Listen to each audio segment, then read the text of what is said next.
1990, you guys start off as aftermarket, our world. Do so well in it, you guys became an OEM supplier. Yes. We have to prove every weld. We have automatic robots. I've never heard of Remus, so what happens? What's the disconnect?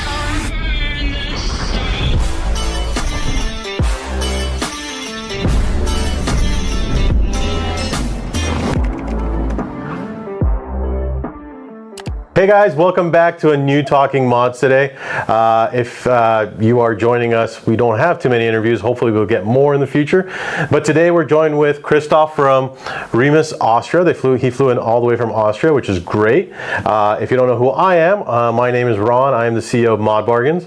And I wanted today to highlight this brand, Remus, and get you guys all the questions, how did they come about. Ask some of the questions that you guys want. Obviously, if you guys have additional questions, please put it down in the comments. Maybe we can get Christoph to answer it or someone else from Remus to answer those questions. I think it always helps, especially exhaust questions and so forth. But I think it's great to have a manufacturer actually speak to us and be able to interact with the community. I think the comment section will make a big deal. And if you guys haven't done it so already, subscribe. That was my spiel. And obviously, you can get your products from Remus from us here at Mod Bargains or other authorized dealers. And if you have been watching my videos, you probably have noticed there was this little wolf guy here. Well, this is their old logo, which is no longer relevant. That's when I won a racing event with, it was a go-karts from Remus. So this will go to the side since that's no longer their logo. But welcome. Thank you for coming all the way down here to Mod Bargains. We're in Southern California, guys. If you guys don't know where we are, thank you for coming all the way from Austria. Thanks having me here. It's really a pleasure to being here in LA, sunny state. Yeah, very sunny today. I'm really excited to be here, and yeah, I'm looking forward to our talk. Cool. So one of the first easiest questions is, what does Remus stand for? What is the name? Where did it come from? What does it stand for? Remus is a name from an heritage, ancient fairy tale. There was two kids, orphan kids, and they were grown up by a wolf in the old Rome's. So 2,500 years ago. Yeah. And that means that Remus stands for a very strong name and a strong brand, because this little guy was grown up by a wolf. Right. And this is so kind of the story of where Remus is today. Maybe give us the story of how Remus came about then, your company. Yeah, the connection to that wolf and how Remus is now is we are also working in motorsports, and we have strong products. Mm-hmm. And what is connected to that Remus is that we are always focusing to being the best and to compete all other brands. And what was it in the past with this fairy tale? Mm-hmm. These little orphans have to compete the whole life. Mm-hmm. And we want to compete all other brands. That's great. So Remus as a company started when, 1990? Yes, you're right. We started 1990, and we started in the aftermarket business. Okay. And we wanted... Our world, guys. Yes. And we wanted to have the most performant products on this market. And since the 1990s, a lot of things happened. And nowadays, Remus is also an OEM manufacturer. So that means we are providing the big European manufacturer with OE exhaust systems. Can we name some of the OEMs that you guys are supplying? Of course, we are not supplying to I don't know an Volkswagen Golf or an Jetta. No, we are working with luxury and performance cars. Okay. There we have Aston Martin, we have Lamborghini. Also McLaren, right? McLaren, yes, you say it. And yeah, there are much more what we can name. We are also working. But you're basically you're all across. You have done you do Volkswagen too, though. Yes. Okay, so yeah, you're doing Volkswagen, Porsche, Of course, Porsche we have in our list, and not only automotive, we are also supplying to motorcycle original manufacturer. Right, you guys are huge in the motorcycle world, in the aftermarket and in the racing. Yep. So let me just summarize it. 1990, you guys start off as aftermarket, our world. Do so well in it, you guys became an OEM supplier. Yes. Okay, we'll kind of get, well, I mean, I kind of want to get into why that happened. I'm guessing it was quality. Yeah. Because to be an OEM, the standards have to be... The highest standards what you can get to produce a product is from an OEM. What are some of the standards? Maybe you can explain it. Yeah, the standards maybe to explain the quality, as you highlighted it. We have to prove every weld. We have automatic robots who welding the complete exhaust systems. So every weld is the same. Basically, the thickness of the weld has to be consistent. Yes. So beyond just somebody doing a hand weld, it needs to make sure that there's a consistency, not just about how pretty it looks, it's the actual quality. Yeah, and the systems prove also the current of the weld. So when there happens something with the current during the weld, it breaks up automatically. And we know, hey, this one product is a failure. I see. And this cannot and the same thing happens on anything with the metallurgy of the metal. Has to be to certain degrees, correct? Of course. We have to prove the metallurgy. We have to to do to cut every batch one exhaust system to look through the weld if something happens, but mostly not, because the system break up if anything is happen. Also the surfaces, we have to do a quality control of every surfaces, and we just copied the quality procedure from the OEM to the aftermarket business, because nevertheless we have to do it, and we have the systems and the processes. The two are interchangeable, basically. Yes. So I'll say it out there, but like the AMG systems, for example, are made by you guys, right?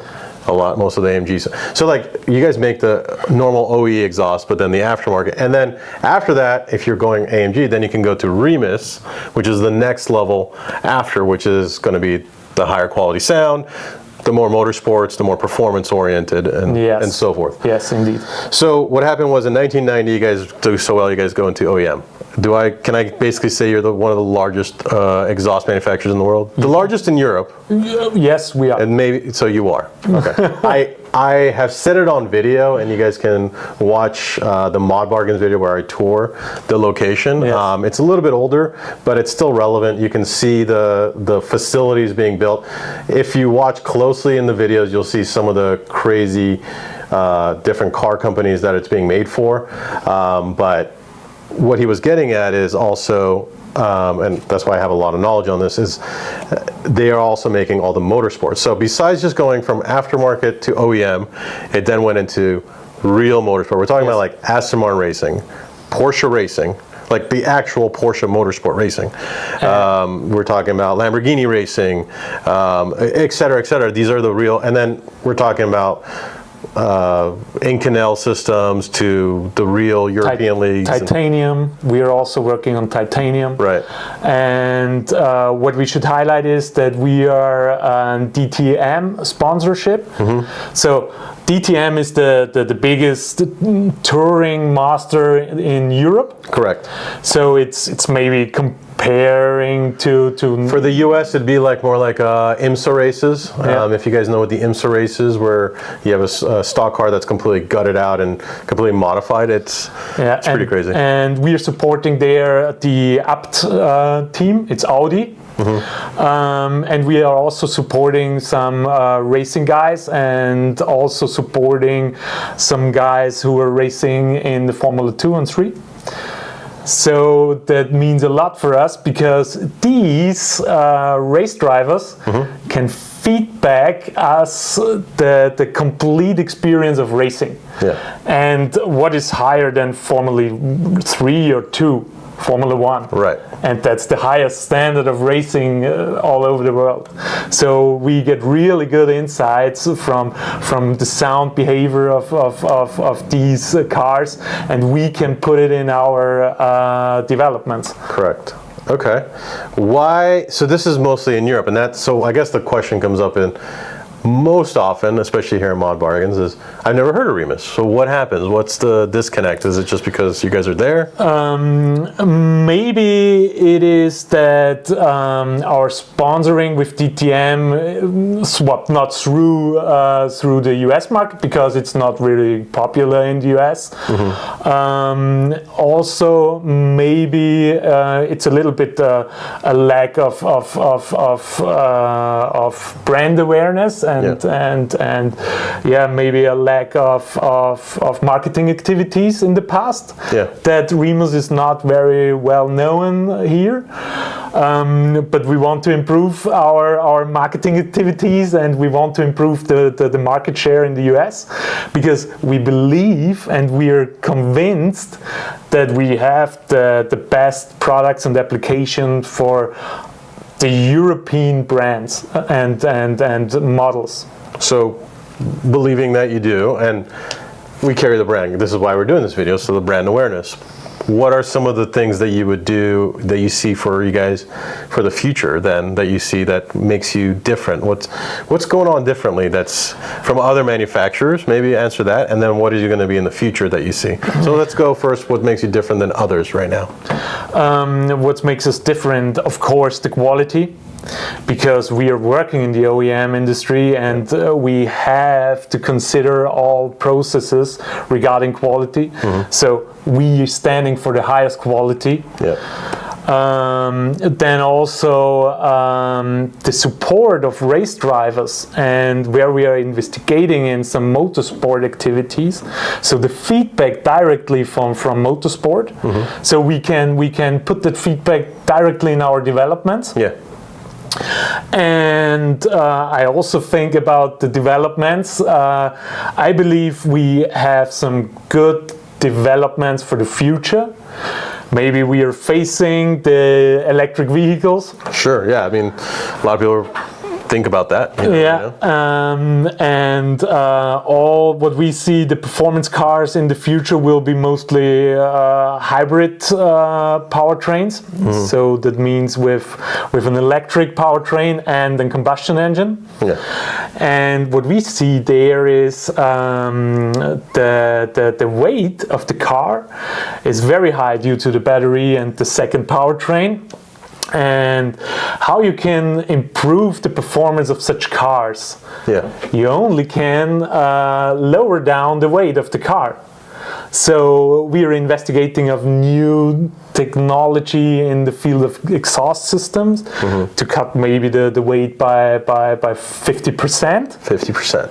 And wow. Create with this less 50% and really performance sound, because what will happen, they won't develop an performance car with an V8 or a V10 combined with an electric powertrain.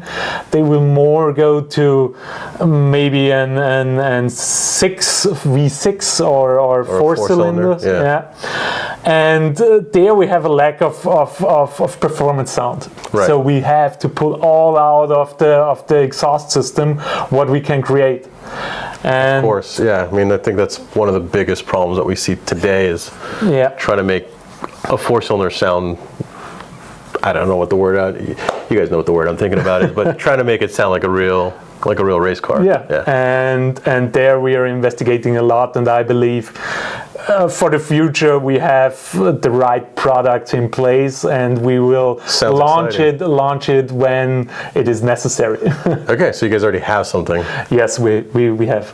Okay. Very exciting then. So when he talks about OEM, one of the things that he talks about is also they've got the ability to make sure that the exhausts are legal. I will say that to you guys, only because I've dealt with it and I've been there. They literally have a test track where they get the right sound on it. So with sound ordinances, I think there was a video that we did with the state doing, sound ordinances and stuff like that. They can make sure that their exhausts are within certain decibel levels. I think that's incredibly impressive, and they have a crazy sound studio, which most exhaust, I'll be honest, most exhaust manufacturers, they're not going to have that. Yeah. So in the aftermarket, you guys have all the resources to build the best stuff. Just you guys lack the brand awareness. Yeah, we have a dyno.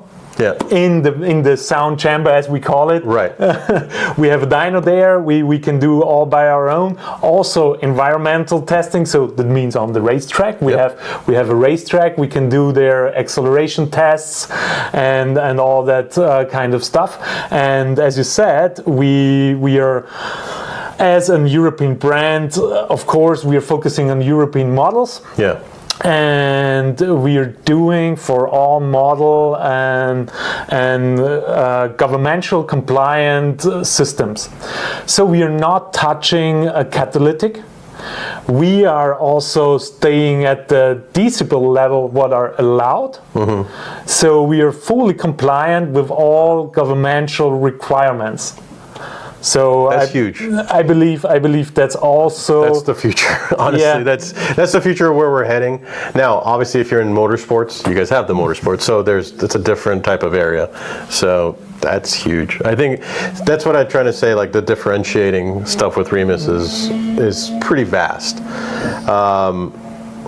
Anyway, I don't know. I really appreciate you coming down here. I think if there's any additional questions you guys want to voice out to you guys, I think you guys should definitely, again, put it in the comments. I think it's highly important. I think you guys, if you guys want the technicals and stuff like that, I'm sure you guys can help out with things like that. Most of the exhausts, I think, are all stainless, right, in the aftermarket. Yes. They dabbled in titanium in the past a little bit. They can make Inconel, but again, the demand hasn't been there for you guys. So if you see the demand for it, if we see the demand, I think you guys would obviously make it. Yeah, but it all comes down to what the demand is, and that's any manufacturer is always going to respond to what the demand is. So if comments like that are good, but we'll see where the demand is based on the comments and so forth. But again, I appreciate you coming down here and doing this with us today. I really appreciate having us here, and I really appreciate the chance to speak to your audience. Thank you. And I'm really looking forward to the future where we are heading for. Sounds good. Guys, I will see you on the next one. Thanks again.